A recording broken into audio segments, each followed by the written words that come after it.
जय हिंद दोस्तों। तो एसएससी जीडी का जो एग्ज़ाम हुआ था उसका आंसर किया गया है और पिछले वीडियो में हमने रीजनिंग और जीएस का करा दिया है और इस वीडियो में हम लोग मैथ और हिंदी को देखने वाले हैं और साथ साथ इंग्लिश को भी देख लेंगे।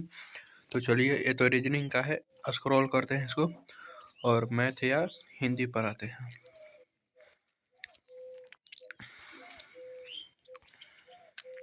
ये तो अभी जीएस वाला खुला है। नेक्स्ट, हाँ, यहाँ पर मैथ का क्वेश्चन है। तो देखिए दोस्तों, पहला का सही आंसर है तीसरा और चूज भी किया गया है तीसरा ही। उस वस्तु का क्रय मूल्य क्या है जो 8% लाभ के साथ 1566 में बेची जाती है? तो 1450। अब आगे बढ़ते हैं। दूसरा क्वेश्चन है, एक किसी कार्य को 32 दिनों में और बी उसी कार्य को 48 दिनों में पूरा कर सकता है। वे 8 दिनों तक एक साथ कार्य करते हैं और फिर एक कार्य करना छोड़ देता है। शेष कार्य का 60% भाग बी कितने समय या दिन में पूरा करेगा? तो इसका सही आंसर है 16 सही 4/5 दिन में। तो इसका आंसर 1 सही है। चूज किया गया है ऑप्शन नंबर 2 जो कि गलत है। क्वेश्चन नंबर 3, एक बेईमान दुकानदार अपने सामान को क्रय मूल्य पर बेचने का दावा करता है, हालांकि वह ऐसे बाट का उपयोग करता है जिसका वजन वास्तव में उस पर लिखे वजन से 46% कम है। उसका लाभ प्रतिशत ज्ञात करें। तो इसका सही आंसर है ऑप्शन नंबर 4।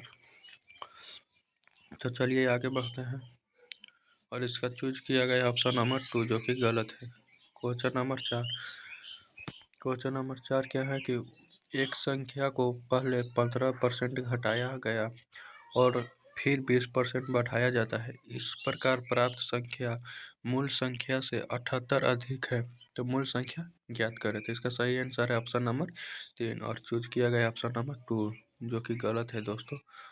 आइए नेक्स्ट क्वेश्चन, 5वां, 4 अंकों की सबसे बड़ी संख्या ज्ञात कीजिए जो 15, 25, 40 और 75 से पूर्णतः विभाज्य हो। इसका सही आंसर है ऑप्शन नंबर 2, चूज किया गया ऑप्शन नंबर 1 जो कि गलत है। आइए नेक्स्ट क्वेश्चन पर।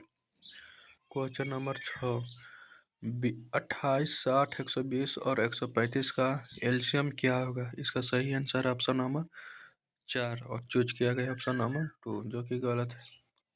आइए नेक्स्ट क्वेश्चन पर दोस्तों। क्वेश्चन नंबर 7, एक परीक्षा में गणित के 3 पेपर, अंग्रेजी के 2 पेपर और विज्ञान का 1 पेपर था। सभी पेपर 100 अंक के थे। एस को गणित में 60%, अंग्रेजी में 70% और विज्ञान में 50% मिले। अभी सभी पेपर में उसके अंकों का प्रतिशत कितना था? इसका सही आंसर है ऑप्शन नंबर 2 जो कि चूज किया गया ऑप्शन नंबर 1 जो कि गलत है। आइए नेक्स्ट क्वेश्चन नंबर 8 पर। गोपाल, अक्षय और अतुल का औसत भार 46 केजी है। यदि गोपाल और अक्षय का औसत भार 40 केजी है तथा अक्षय और अतुल का औसत भार 45 केजी है तो अक्षय का भार केजी में ज्ञात कीजिए। इसका सही आंसर है ऑप्शन नंबर 3 और चूज किया गया ऑप्शन नंबर 4, ये भी गलत है।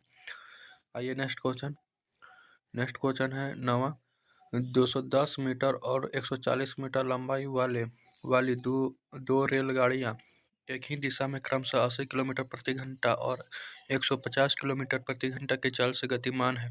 पीछे से आ रही तेज चाल वाली रेलगाड़ी द्वारा दूसरी रेलगाड़ी को पूरी तरह से पार करने में कितना समय लगेगा? इसका सही आंसर है 0.3 मिनट और इसमें चूज किया गया ऑप्शन नंबर 2 जो कि गलत है। क्वेश्चन नंबर 10, यदि समान ब्याज दर पर 2 वर्ष में साधारण ब्याज 42 तथा चक्रवृद्धि ब्याज 51 है तो मूलधन ज्ञात कीजिए। तो इसका सही आंसर ऑप्शन नंबर 2 जो कि चूज किया है ऑप्शन नंबर 3, ये भी गलत है। क्वेश्चन नंबर 11, 16 और 11 का तृतीय अनुपातिक कितना होगा? ऑप्शन नंबर 1 और चूज भी किया गया ऑप्शन नंबर 1 जो कि सही है। आइए क्वेश्चन नंबर 12 इसको हल करना है। बोट मास वाला है दोस्तों, तो इसका सही आंसर ऑप्शन नंबर 2 चूज भी किया गया ऑप्शन नंबर 2 है। चलिए नेक्स्ट क्वेश्चन पर पढ़ते हैं। 13 एक व्यक्ति 9 किलोमीटर प्रति घंटा की चाल से कोलकाता से अहमदाबाद जाता है तथा उसी मार्ग से 18 किलोमीटर प्रति घंटा की चाल से कोलकाता से वापस आता है। पूरी यात्रा के दौरान उसकी औसत चाल किलोमीटर प्रति घंटा में ज्ञात कीजिए। इसका सही आंसर है 12 किलोमीटर प्रति घंटा। इसमें चूज किया गया है ऑप्शन नंबर 1 8 किलोमीटर प्रति घंटा, जो कि गलत है। आगे क्वेश्चन पर बढ़ते हैं दोस्तों। मंदार के दो पोते केतन और तुषार है और 11 वर्षीय केतन को मंदार की संपत्ति के कुछ धनराशि मिलती है और 12 वर्ष तुषार को बाकी धनराशि मिलती है, लेकिन केतन और तुषार को धनराशि तभी मिलेगी जब वे 22 वर्ष के हो जाएंगे। तब तक धनराशि बैंक में जमा रहेगी और उस पर वार्षिक रूप से चक्रवृद्धि ब्याज 8% वार्षिक दर पर ब्याज मिलेगा। जब दोनों 22 वर्ष के हो जाते हैं तो उन्हें समान धनराशि मिलती है। यदि मंदार के पास कुल धनराशि 24,700 थी तो मंदार ने तुषार के शुरुआत में कितनी धनराशि में दी थी? तो इसका सही आंसर है ऑप्शन नंबर 3 और चूज किया गया ऑप्शन नंबर 2, जो कि गलत है। आइए क्वेश्चन नंबर आगे। 15 पेट्रोल के मूल्य के प्रति 85% की वृद्धि होती है। इस खपत में कितने प्रतिशत की कमी कर दी जाए कि इस पर होने वाले व्यय में केवल 48% ही वृद्धि हो? तो इसका सही आंसर है ऑप्शन नंबर 3 और जो कि चूज भी किया गया है ऑप्शन नंबर 4, जो कि गलत है दोस्तों यहाँ पर। और आइए क्वेश्चन नंबर 16 में क्या है? एक विद्यार्थी को एक पुस्तक की खरीद पर कितने 4 ऑफर मिल रहे थे? तो ऐसे करके इसका सही आंसर है ऑप्शन नंबर 3 और इसमें चूज भी किया गया है ऑप्शन नंबर 3 है, जो कि सही है। आइए नेक्स्ट क्वेश्चन नंबर 17। वार्षिक साधारण ब्याज की समान दर पर विपुल 5400 की राशि का निवेश करता है और विजय 9400 की राशि का निवेश करता है। यदि 5 वर्ष के अंत में विजय को विपुल से 840 अधिक ब्याज प्राप्त होता है तो वार्षिक ब्याज की दर प्रतिशत में ज्ञात कीजिए। इसका सही आंसर ऑप्शन नंबर 1 और चूज किया गया इसका सही आंसर ऑप्शन नंबर 4 और चूज किया गया ऑप्शन नंबर 1, जो कि गलत है। Question number 18। दो संख्याएं 4:9 के अनुपात में है। यदि उनका मध्यानुपाती 24 है तो दोनों संख्याओं के बीच के धनात्मक अंतर ज्ञात कीजिए। इसका सही आंसर है ऑप्शन नंबर 2 और चूज भी किया गया ऑप्शन नंबर 2। आइए नेक्स्ट क्वेश्चन 19। दो संख्याओं के ऊंचाई का अनुपात 4:3 है तथा उनके आधारों की त्रिज्याओं का अनुपात 1:2 है, तो उनके आयतनों का अनुपात ज्ञात कीजिए। इसका सही आंसर ऑप्शन नंबर 3 और चूज किया गया ऑप्शन नंबर 2, जो कि गलत है। नेक्स्ट क्वेश्चन है दो संख्याओं का एलसीएम 11 है और उनके योग 132 है। यदि दोनों संख्याएं 42 से बड़ी है तो दोनों संख्याओं के बीच का अंतर ज्ञात कीजिए। इसका सही आंसर है ऑप्शन नंबर 2, चूज भी किया गया ऑप्शन नंबर 2 है। आइए नेक्स्ट क्वेश्चन दोस्तों। अब खुल गया इंग्लिश का। यहाँ पर इंग्लिश में है select the option that rectifies the underline spelling error। तो पहला क्वेश्चन है the student had to write an essay for their assignment. तो इसका सही आंसर है दोस्तों ऑप्शन नंबर ए, इसमें चूज नहीं किया गया था। आइए next question select the most appropriate idiom that can substitute the underline segment in the given sentence। When it comes to cooking, she can really think creatively and unconventional to create unique dishes that surprise everyone। तो इसका सही answer है option number 3 और इसमें choose नहीं किया गया है, जो कि इंग्लिश का नहीं ये हिंदी वाला था दोस्तों, तो इसलिए इसमें चूज नहीं किया गया है। सब विदाउट चूज किया गया है। यहाँ पर देख लीजिए, इसमें केवल आप मिला लीजिए कि कौन सा सही था कौन सा गलत था, और ऐसे ही हम आगे बढ़ते जाएंगे। तीसरा का सही आंसर है 4, और चौथा का सही आंसर है ऑप्शन नंबर 4। यहाँ पर मिलाते जाइए। पांचवा का सही आंसर है ऑप्शन नंबर 3।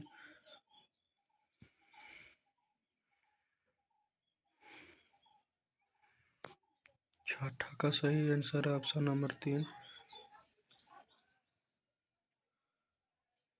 सातवां का सही आंसर है ऑप्शन नंबर 3।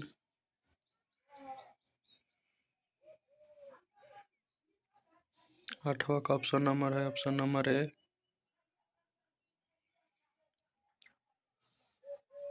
नवा का सही आंसर ऑप्शन नंबर ए। 10वां का सही आंसर ऑप्शन नंबर 3।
आइए अब हिंदी का क्वेश्चन है। तो हिंदी का क्वेश्चन नंबर है, निम्नलिखित वाक्यांश हेतु सार्थक शब्द की पहचान करें जिसकी उपमा नहीं दी जा सकती है। सही आंसर 3, अनुपम। क्वेश्चन नंबर 2, मेरे परीक्षा में अच्छे अंक आए हैं। वाक्यांश में प्रयुक्त रेखांकित एक अर्थित शब्द के लिए उचित विकल्प है गिनती के अंक। ऑप्शन नंबर 3 सही है। क्वेश्चन नंबर 3, खीन का विलोम शब्द नीचे दिए विकल्पों में से चुनिए। प्रश्न। चौथा, निम्नलिखित में से उस विकल्प का चयन करें जिसमें उचित मुहावरे का प्रयोग नहीं किया गया हो। तुमने मेरे इतना नुकसान किया है, अब मैंने भी तुम्हारे कपड़ा ना उतरवा लिया तो मेरा नाम नहीं। दूसरा, तुमने मेरे इतना पैसा ले रखा है कि लेकिन मुझे देखते। इसका सही आंसर ऑप्शन नंबर 4, मैं चाहे कब्र खोद कर इतना पैसा लाऊं तुमसे क्या मतलब, तुम तो यह जमीन बेचने के लिए मान जाओ बस।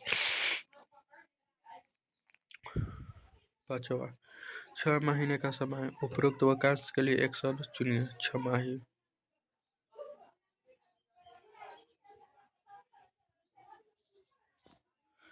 क्वेश्चन नंबर 6, यह वस्तु गधा है। उपरोक्त वाक्य में गधा शब्द का विलोम चुनिए। तेजा। विष्णु के लिए प्रवाची शब्द होगा जनार्दन। क्वेश्चन नंबर 8, तोता उड़कर पेड़ की फुनगी पर बैठ गया। क्वेश्चन नंबर 9, रिक्त स्थान की पूर्ति सार्थक निरर्थक शब्द युग्म से करें। जीवन में हमेशा मनुष्य को रास्ते से गुजरना पड़ता है, टेढ़े मेढ़े। क्वेश्चन नंबर 10, इनमें से किस वाक्य में त्रुटि नहीं है? मोहन का व्यापार अच्छा नहीं है। ए ऑप्शन नंबर सही है। क्वेश्चन नंबर 11, निम्नलिखित में से बहुवचन से संबंधित वाक्य हैं। प्रेम और हरि तुम्हारे मामा है। निम्नलिखित में से शुद्ध वाक्य का चयन करें। मेरे पास केवल एक घड़ी है, यही सही आंसर है। क्वेश्चन नंबर 13, अनन्या स्नेहा को पत्र लिख रही है।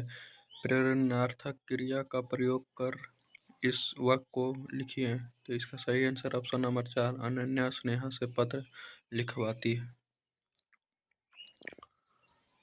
क्वेश्चन नंबर 14, निम्न वाक्य में किस पद पर त्रुटि है, पहचानिए। मेले में विद्यार्थियों की कई टोलियां थी। तो टोलियां।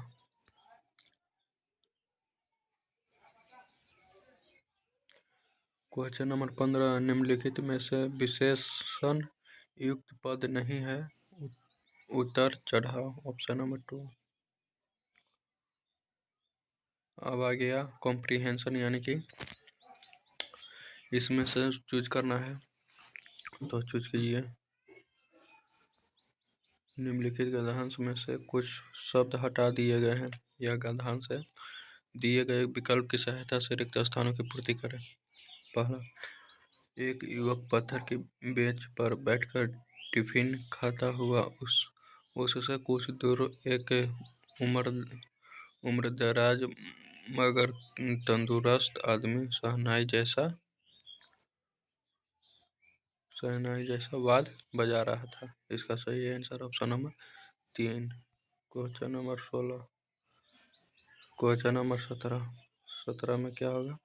प्रयुक्त गद्यांश के आधार पर पूर्ति कीजिए। तो उसने काला लबादा गाउन पहन रखा था, ऑप्शन नंबर 3 चूज भी किया गया, ऑप्शन नंबर 3 ही।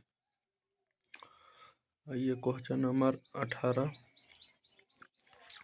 क्या कह रहा है कि वह खड़ा होकर वाद्य बजा रहा था। सही आंसर है बजा रहा था, ऑप्शन नंबर 2 ठीक है। आइए 19 में, लोग उसके सामने से अदब से गुजर रहे थे। अदब यानी कि अदब की जगह पर बेअदब आएगा, ऑप्शन नंबर